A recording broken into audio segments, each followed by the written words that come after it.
पानी बह चुका है, कानून बन चुका है, कानून लागू हो चुका है, मोदी सरकार इसको लेकर फैसला ले चुकी है। आपको इसको मानना तो पड़ेगा क्योंकि ये कानून बन चुका है। अभी जब समान अधिकारों की बात होती है तो आप देने को तैयार नहीं। यूनिफॉर्म सिविल कोड लागू हो जाएगा तो क्या कीजिएगा सर? क्या कर लीजिएगा आप? उसके बाद ये जरा मुझे समझाइए, क्या कर लीजिएगा? फिर आपकी बेटियां और मतलब क्या औरतें आपके लिए क्या सोचेंगी? आप सोचिए कि आप उनके एक अधिकार के लिए आप ही विरोध कर रहे हो यहाँ पे नेशनल टेलीविजन पे बैठ के कि नहीं ये नहीं होना चाहिए। सुन तो लीजिए विष्णु प्रिया जी, देखिए अल्लाह का शुक्र है हमारी अपनी बहन बेटियां है ना, समझदार है, पढ़ी लिखी है, वो जानती है क्योंकि वो इस्लाम की शहजादी है, वो जानती है कि हमारे इस्लाम ने हमें क्या क्या चीजें बताई, वो जानती है अच्छी तरीके से। और नहीं बनना सर, उनको इक्वालिटी चाहिए, उनको अपने हक चाहिए, उनको पढ़ने लिखने के लिए समय चाहिए, उन्हें जल्दी शादी नहीं करनी, उन्हें अपने पति के खिलाफ खड़ा होना, जब उनके साथ कुछ गलत हो रहा है तो उन्हें पूरा मौका चाहिए। अगर यूसीसी आ जाता है तो एक से ज्यादा शादी नहीं हो सकती है।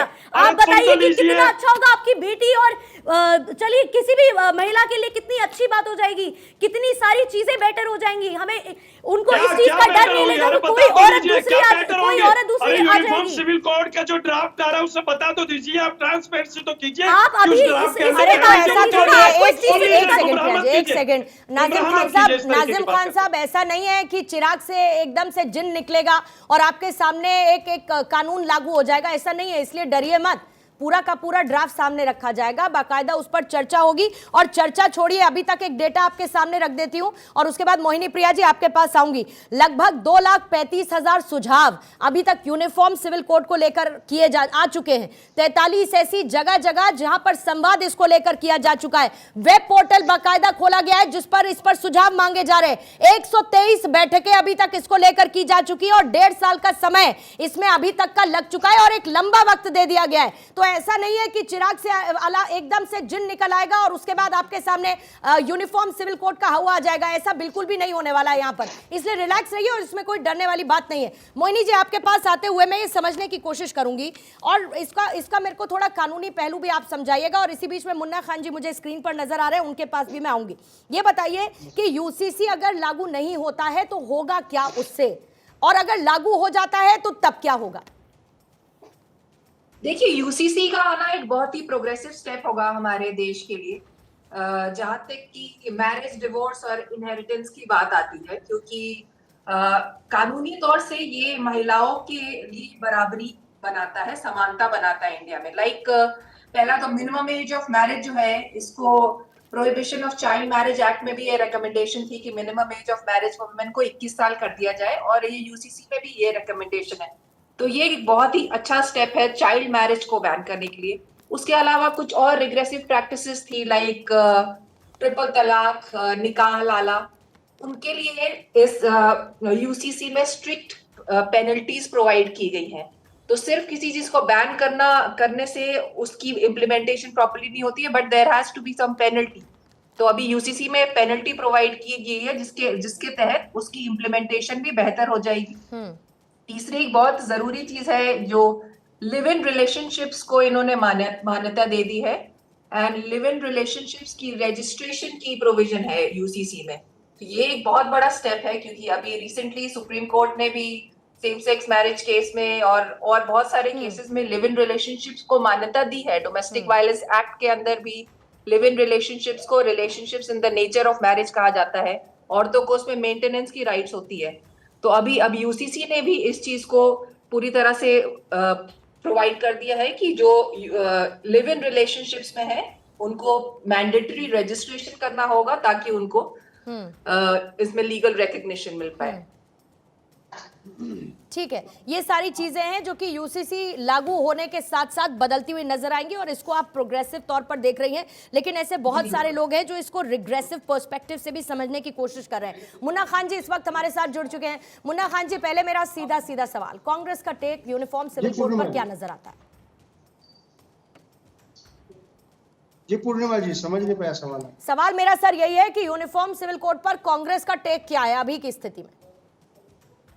सवाल कांग्रेस का टेक तो शुरू से ही आपको दिख रहा है और बताया भी जा रहा है। जो भी प्रवक्ता आ रहे, जो भी वक्ता आ रहे, वो बता रहे। यूनाइटेड सिविल कोड जिसकी बात, uniform civil code, uniform civil code, UCC की जो बात कर रही है भारतीय जनता पार्टी की सरकार, तो भारतीय जनता पार्टी की सरकार ये बताए कि हिंदुस्तान में कितने जाति कितने प्रजाति के लोग रहते हैं, किस कल्चर के लोग रहते हैं, क्या यहाँ यूसीसी संभव है? एक बात।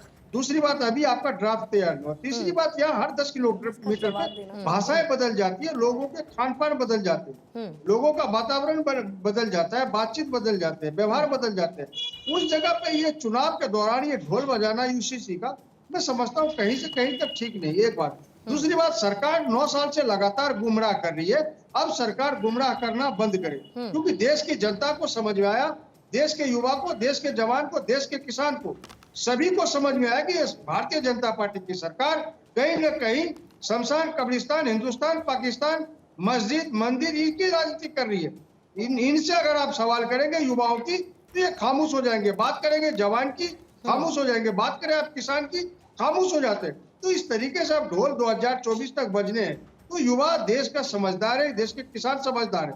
2024 में भारतीय जनता पार्टी को पता लग जाएगा कि यूसीसी ज्यादा अहम मुद्दा था या विकास था या रोजगार था या महंगाई, ये सारे मुद्दे हैं अभी। ठीक है, तो आपके लिए चुनावी ढोल है, आपके लिए समान अधिकार जैसी कोई बात है ही नहीं, शिगुफा है वो। समान अधिकार मिले ना मिले उससे कांग्रेस को कोई फर्क नहीं पड़ता, यही कहना चाह रहे हैं ना मुन्ना खान जी? क्लियर कर दीजिएगा अगर मैं गलत समझी हूँ सर। पूर्णिमा जी, अधिकार की बात कर रहा हूँ, युवा के अधिकार कहाँ गए? नहीं, मैं तो बराबरी के अधिकार, मैं अपने बराबरी के अधिकार की बात कर रही हूँ। मेरे साथ विष्णु प्रिया जी हैं, मोहिनी प्रिया जी बैठी हुई हैं, मैं वहां पर उनके बराबरी के अधिकार की बात कर रही हूँ सर। और इन बराबरी के अधिकारों के लिए तो लड़ना पड़ेगा, मिलने से तो रहा ये तो तय माना जाएगा कम से कम। भसीन साहब, ये क्या चुनावी ढोल आप लोग बजाते रहते हैं? आप इसकी क्लैरिटी क्यों नहीं रखते? क्या आपने कभी इसको लेकर संवाद किया, बैठकर चर्चा की आपने? जो बाकी पार्टीज हैं उनको साथ लाने की कोशिश की कि हम एक ऐतिहासिक कदम उठाने की तैयारी में हैं, धर्म बायस जो कानून है उनको हम रोकना चाहते हैं और एक समान कानून की हम बात करना चाहते हैं। क्या कोई भी ऐसी पहल आपकी पार्टी की तरफ से की गई और क्या ये चुनावी ढोल है 2024 से पहले? पूर्णिमा जी, ये चुनावी ढोल बिल्कुल नहीं है। हमारे माननीय मुख्यमंत्री जी ने विधानसभा चुनाव से पहले वादा किया था और इस वादे को पूरा करो और एक ऐतिहासिक कदम उन्होंने उठाया, पहली बात। दूसरी बात, जो भी आपने प्रश्न किया कि क्या हमने दलों से बातचीत की, आपकी जानकारी में होगा कि जो समिति है, हाई पावर कमेटी है, उसके द्वारा समाज के सभी वर्गों से बातचीत की। आज के दिन राजनीतिक दलों को बुलाया गया। एक भी विशेष तौर पर कांग्रेस के मित्र से कहना चाहूंगा, कृपया मेरी बात सुन लीजिए। तो उस समय जो बुलाए गए राजनीतिक दलों को, तो भारतीय जनता पार्टी की ओर से डेलीगेशन गया और सहयोग से मैं ही उसको जो है लीड कर रहा था। हमने अपनी तरफ से सुझाव दिए, लेकिन आप हैरान होंगे लेकिन भसीन साहब, आप ये सब कहते रहिए, आप ये सब कहिए, मैं कहती हूँ कि आप ये सब कहिए, लेकिन क्या मुन्ना खान इसको मानने को तैयार हैं? क्या टीएमसी इसको मानने को तैयार है? क्या आरजेडी इसको मान रही है? सीपीआई, सीपीएम, अकाली दल, सपा क्या इसको मानने को तैयार है? और अगर नहीं है तो कैसे इस विपक्ष को आप इस मैटर पर एक पेज पर लेकर आएंगे?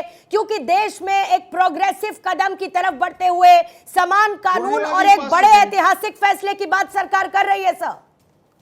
पूर्णिमा जी 5 सेकंड। पूर्णिमा जी, मैं यही बता रहा था आपसे कि जिस समय ये कमेटी ने बुलाया तो राजनीतिक दलों में कांग्रेस और आम आदमी पार्टी ने उसका बहिष्कार कर दिया। आज जो हमारे कांग्रेस के साथी बोल रहे हैं, ये वहां बोल सकते थे, लेकिन वहां नहीं बोला, बहिष्कार करके गए नहीं, बुलाया था। एक बात, दूसरी, ये धर्म का विषय भी नहीं है, ये विषय हिंदू मुसलमान का विषय भी नहीं है। अगर महिलाओं के अधिकार की समानता की बात है तो है, लिविंग रिलेशनशिप तो हर जगह होता है, हिंदुओं में भी है, मुसलमानों में भी है। यूनिफॉर्म सिविल कोड खान साहब, यूनिफॉर्म सिविल कोड है, पूरे समाज के अंदर यूनिफॉर्म सिविल कोड ही है और क्या है सर? हुआ तो है नहीं